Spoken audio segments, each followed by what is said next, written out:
Hey there, everybody. It's me, Alex, and today I'm going to be talking to you about the mana curve for Magic the Gathering. Now, the mana curve is slang for how frequently a card can be played, as well as for the likelihood you'll be able to play it during a game of Magic the Gathering.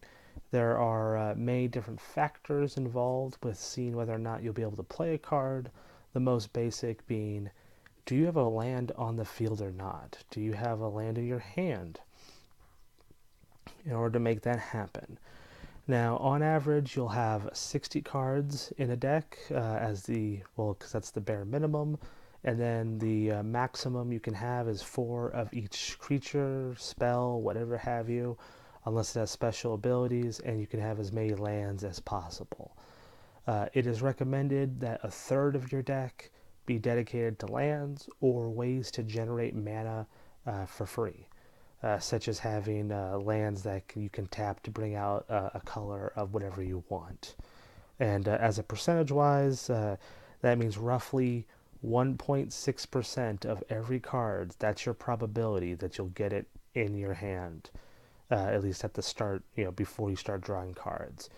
Now, the thing that's important to note is as you draw more cards, the percentage of the likelihood that you'll get the exact card you want increases as your total size decreases. Just as a brief example, you draw 7 cards at the beginning of the game, and when you draw 7 cards, the likelihood of you drawing a card that you exactly want went from 1.6% up to 1.8%. A little bit above 1.8, but it's 1.8. And so going off of that whole shindig, there are a few factors that are very important when drawing your 7 cards, to your hand. Now, the majority of the time when someone draws 7 cards in their hand, they will generally say yes to a hand if they have 2 lands in their hand, just for the sole purpose of percentile wise. If you, let's say, needed 4 lands, like if this is the cheapest card in your deck where you needed 4 lands, the likelihood of you getting any land just due to having roughly 24 lands is about 38%. So on average, when you're drawing 7 cards, you're going to get between 2 to 3 lands. Now, if every single one of your cards costs 4 land and 36 of your cards are, 4 lands and above, you will have a roughly 16% chance of drawing enough lands during the next 10 turns to get 4 mana. Those are pretty low odds, which is why you are likely to lose if you just play a card with 4 land, if you only have as your minimum cost 4 mana. Those problems become even worse if you are playing multicolor decks. So, for example, if you are just playing with basic lands by themselves, you must cut in half the probability of you getting both colors you need. Just as a general rule of thumb. A similar rule applies. You have to cut your odds by a third if you're just using 2 colors, a fourth if you're using 3 colors, and then like a fifth or a sixth if you're using, for each additional color, if you want 2 additional colors and you're just relying on basic lands. So when you're designing a deck just off of basic lands, it is generally a good idea to play around 20 cards that have 1 to 2 mana costs.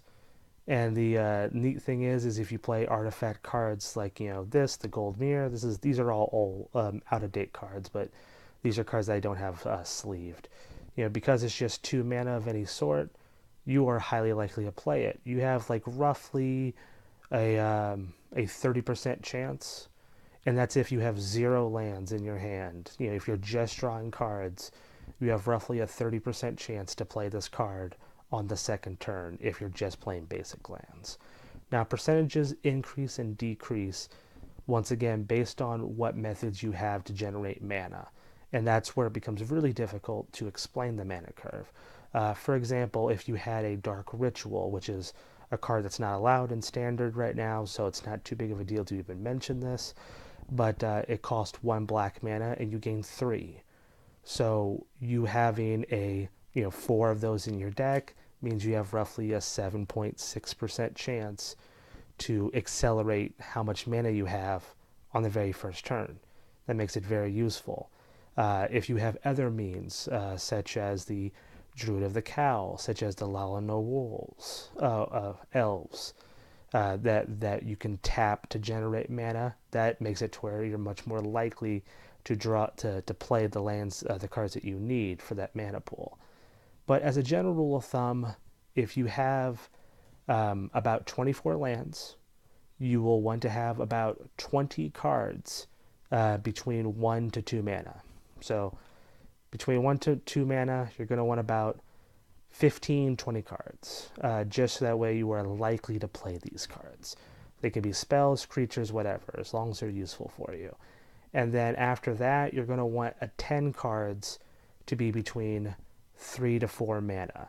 So again, it always depends on exactly the ratios you need. Like if you need multicolor, things like that, you're going to want less cards that rely on multicolor unless you have many ways to generate mana for both colors. And then after that, you're going to want about 10 of your cards to be between 5 mana or above, just for consistency on how to play. It's not the end-all be-all list, but it's a general guideline to understand exactly how likely you are to get what you want, and the probabilities are associated with the percentages of drawing those cards. And yeah, that is about it. Hopefully that is of some use for you to understanding how to build your deck and why, as much as this 2/4 flying, as much as you would want to play it, because it costs 4 mana, you may not want it in your deck to begin with. Things like that. See you later.